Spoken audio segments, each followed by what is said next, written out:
ज़बरदस्त time table arrange करने वाली हूँ, तो जल्दी से कॉपी पेंसिल पकड़ लें और तैयार हो जाएं। पॉइंट नंबर 1, आपने अपना कोई एम या फिर गोल सेट करना है।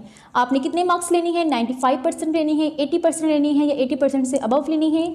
ये आपका मेन गोल, ये आपका मेन फोकस होना चाहिए। जब तक आप अपना एम या गोल सेट नहीं करेंगे, यकीन जानिए आप मार्क्स नहीं ले सकते। अगर आपको कोई टेस्ट होने वाला है, आप सोच लें अच्छा इस टेस्ट में मैंने इतने मार्क्स गेन करने हैं और मैंने फिर उस हिसाब से तैयारी करनी है, तो आपकी तैयारी भी अच्छी होगी और आप यकीनन मार्क्स भी गेन कर सकेंगे। जिन स्टूडेंट्स का कोई एम या गोल नहीं होता, जिनको बस ये होता है कि वो पासिंग मार्क्स ले लें किसी तरह, तो यकीन जानिए वो पेपर में भी पासिंग मार्क्स भी बहुत मुश्किल से गेन करते हैं। तो पॉइंट 1 है कि आप अपना एक एम सेट कर लें। एम पहले छोटा सेट करें। पहले आपने ये सोचना है अच्छा ये जो टेस्ट होने वाला है इसमें मैंने फुल मार्क्स गेन करने हैं, वो टेस्ट क्लियर हो गया। फिर आपने सोचना है एनुअल में मैंने इतने मार्क्स लेने हैं, एनुअल क्लियर हो गया। फिर आपने सोचना है नेक्स्ट बनने के लिए, डॉक्टर मैंने बनना है, इंजीनियर बनना है, तो मुझे कितनी एफर्ट्स करनी पड़ेंगी, उस हिसाब से फिर आपने तैयारी करनी है। तो आपका एम सेट हो गया। अब चलते हैं जी सेकंड पॉइंट की तरफ। सेकंड पॉइंट है स्टडी प्लानिंग। आपने प्लान किस तरह करना है, मेरी बात ध्यान से सुने। जो स्टूडेंट्स प्लानिंग के साथ तैयारी करते हैं, प्लानिंग के साथ अपने पेपर्स को अरेंज करते हैं, यकीन जानिए उनकी प्लानिंग की वजह से वो अपने मार्क्स गेन कर पाते हैं। कुछ स्टूडेंट्स बहुत मेहनती होते हैं लेकिन प्लानिंग ना होने की वजह से वो पीछे रह जाते हैं। तो आपने अपने कोर्स की प्लानिंग करनी है। प्लानिंग में 2 चीज़ें आती हैं, एक होता है कोर्स, एक होता है टाइम। कितना आपके पास कोर्स है, हाफ बुक है, फुल बुक है, मिड टर्म्स है, और कितना आपके पास टाइम है उसको तैयार करने के लिए। तो स्टडी प्लानिंग में आपने 2 चीज़ें याद कर लेनी है, एक कोर्स, एक टाइम। प्लानिंग में एक अहम बात आती है फोकस। जितना आपका फोकस ज़बरदस्त होगा, जितनी आप ध्यान से, तवज्जो से, फोकस से काम करेंगे, उतना ही आपके लिए बेस्ट होगा। एम भी आपने सेट कर लिया, प्लानिंग भी कर ली, अच्छा ये कोर्स है इसको मैंने तैयार करना है। अब इसको अरेंज कैसे करना है अकॉर्डिंग टू टाइम टेबल, इस कोर्स की तैयारी किस तरह करनी है उसकी तरफ चलते हैं। थर्ड पॉइंट है नाइट वर्सेस डे। आपने दिन के वक्त पढ़ना है कि रात के वक्त। काफ़ी स्टूडेंट्स क्वेश्चन पूछते हैं तो मैं यही जवाब देती हूँ, जिस टाइम कोई स्टूडेंट फ्रेश है, जिस टाइम उसका माइंड फ्रेश है और उसको जल्दी सबक याद हो रहा है, वो उस टाइम सबक याद करेगा। फॉर एग्जांपल अगर एक स्टूडेंट स्कूल जाता है या कॉलेज जाता है या एकेडमी जाता है, वो आके थक जाता है, थोड़ी देर रेस्ट करता है और फिर पूरी रात बैठ के पढ़ता है और उसको उस टाइम सबक याद होता है, तो उस टाइम तैयारी करें। जो स्टूडेंट सुबह जल्दी उठ के सबक याद करते हैं और उनको उस टाइम ज़्यादा अच्छा लेसन याद हो रहा है, वो उस टाइम याद करें। लेकिन मैं ये मशवरा दूंगी कि आप लोग रात को जल्दी सोएं और सुबह जल्दी उठें तहज्जुद के वक्त, और तहज्जुद के वक्त उठ के बेस्ट सबक याद होता है। उस टाइम माइंड भी फ्रेश होता है, खामोशी होती है और आप इजीली सारे लेसन्स आसानी से याद कर सकते हैं। तो आपने कोशिश करनी है कि आप सुबह उठ के लेसन याद करें, लेकिन आप अपनी रूटीन को देख लें। अगर आपको सुबह उठ के लेसन नहीं याद हो रहा या सुबह आप इतनी जल्दी नहीं उठ सकते, तो कोशिश करें कि रात को स्टडी करें। लेकिन मेरा यही मशवरा है कि जो स्टूडेंट सुबह जल्दी उठते हैं, वो कहते हैं ना जो सोते हैं वो खोते हैं, तो इसलिए सुबह जल्दी उठें, सोना कम कर दें। मैं अभी आपको बताऊँगी कि आपने एक दिन में, एक रात में कितना सोना होता है, उस हवाले से भी गाइड करूँगी। लेकिन पहले आप सुबह जल्दी उठने की आदत करें, क्योंकि सुबह जो इंसान जल्दी उठता है, सुबह के कामों में वैसे भी बहुत बरकत होती है, सबक बहुत ज़बरदस्त याद होता है और आप इजीली हर चीज़ को कवर कर सकते हैं।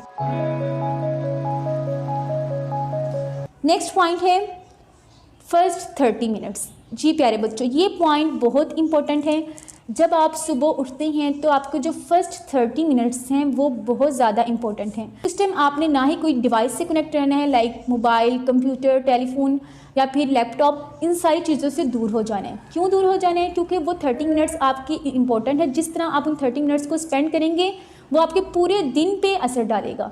उस टाइम आपने इन डिवाइसेस से कनेक्ट नहीं होना। हाँ, अगर आपकी ऑनलाइन क्लासेस हैं तो इस तरह करें, ऑनलाइन क्लासेस से 1 घंटा पहले उठ जाएं और फ़ोन को बिल्कुल यूज़ ना करें। उस टाइम आपने सिर्फ अपने आप को मेंटेन करना है, मेंटली अपने आप को थोड़ा टाइम देना है। नॉन मुस्लिम्स क्या करते हैं, सुबह उठ के योगा करते हैं, एक्सरसाइज करते हैं, जबकि हमारा इस्लाम हमें इस बात का दर्स देता है कि जब आप सुबह सवेरे उठें तो इबादत करें। तो फर्स्ट 30 मिनट्स में आपने सिर्फ नमाज़ पढ़नी है, कुरान पढ़नी है। उससे क्या होगा, एक तो आपको जहनी सुकून भी मिलेगा, ज़ाहिर सी बात है इबादत में तो माशाल्लाह बहुत सुकून है, और दूसरी बात आप अपने आप को टाइम दे रही हैं। उठते ही आपने ये नहीं कि बिस्तर में उठे और ये पकड़ी किताब और पढ़ना शुरू कर दिया, आधी चीज़ें नज़र आ रही हैं, आधी चीज़ें आंखें बंद है, कुछ नज़र ही नहीं आ रहा। ये काम आपने नहीं करना। सुबह उठते ही पढ़ना स्टार्ट नहीं करना। फर्स्ट 30 मिनट्स आपने इबादत करनी है या फिर अपने आप को टाइम देना है। इबादत तो लाजमी करनी है, इबादत कंप्लीट हो गई, बाकी 30 मिनट्स में आपने अपने आप को टाइम देना है।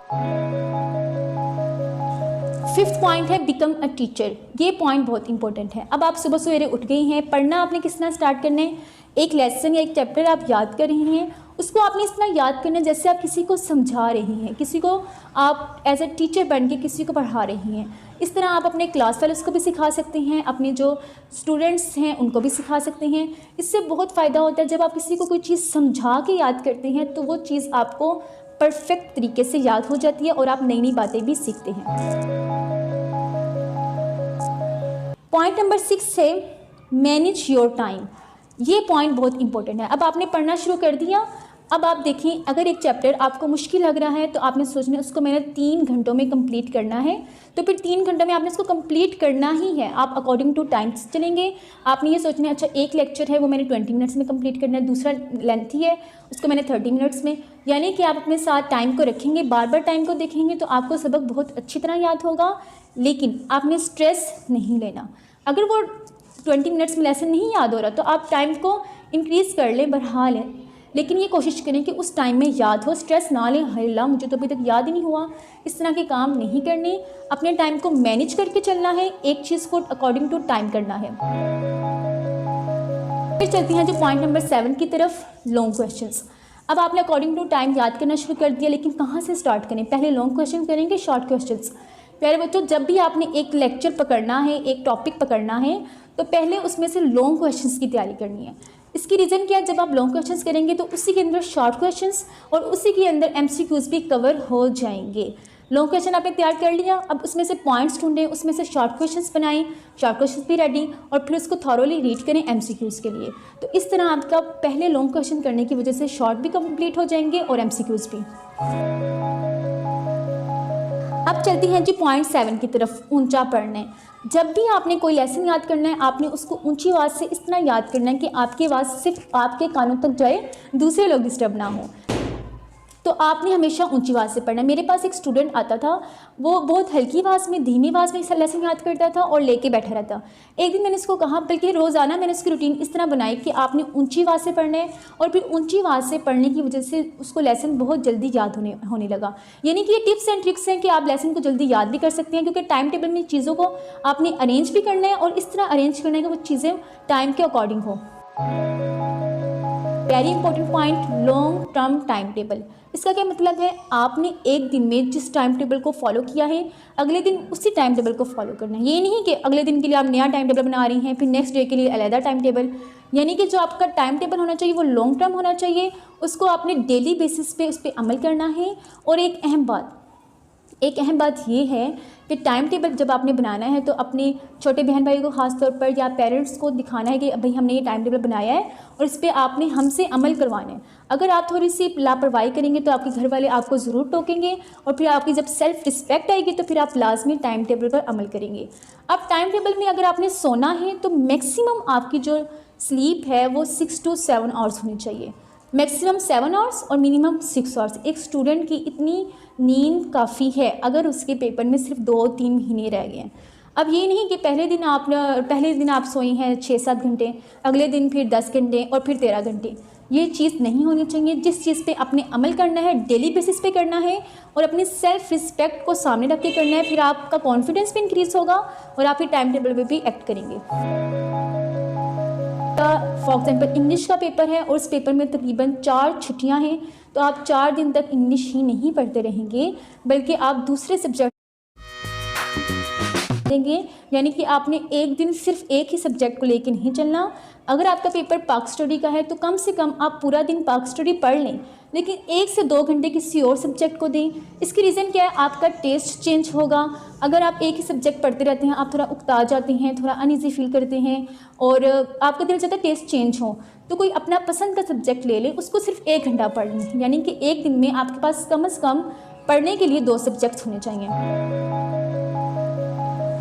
पॉइंट नंबर 10, सब कुछ याद कर लिया, सुबह उठ के भी देख लिया, हर चीज़ तैयार कर ली। अब रिवाइज़ किस तरह करना चीज़ों को। प्यारे बच्चों, जब भी आपने कोई चीज़ याद करनी है, आपने कोशिश करना है कि उसको आप कम से कम एक दफ़ा ज़रूर लिखें। अगर आपके पास टाइम है कम से कम एक दफ़ा लिखें। अगर टाइम नहीं है तो क्या करें, एक चैप्टर आपका तैयार हो गया, उसके जो मेन पॉइंट्स थे, मेन हेडिंग्स थे, उनको एक पेज पे लिख लें, सिर्फ हेडिंग्स को। वो आपके क्या बन जाएंगे, वो आपका फ्लैश कार्ड बन जाएगा। जब आप पॉइंट्स को देखेंगे, अच्छा पॉइंट 1 में ये बातें थी, रिवाइज़ हो गया। पॉइंट 2 देखा, अच्छा पॉइंट 2 में ये आपने रिवाइज़ करना है, आपके सामने फिल्म की तरह चलेगा। अच्छा पॉइंट 2 में ये बातें थी, रिवाइज़ हो गया। यानी कि एक मेमोरी बन जाएगी आपके सामने, एक फिल्म की तरह आपके सामने सारा चलेगा कि भाई हमने ये चीज़ें रिवाइज़ की थी। अगर आपके पास टाइम नहीं है तो आप इस तरीके से चीज़ों को रिवाइज़ करें।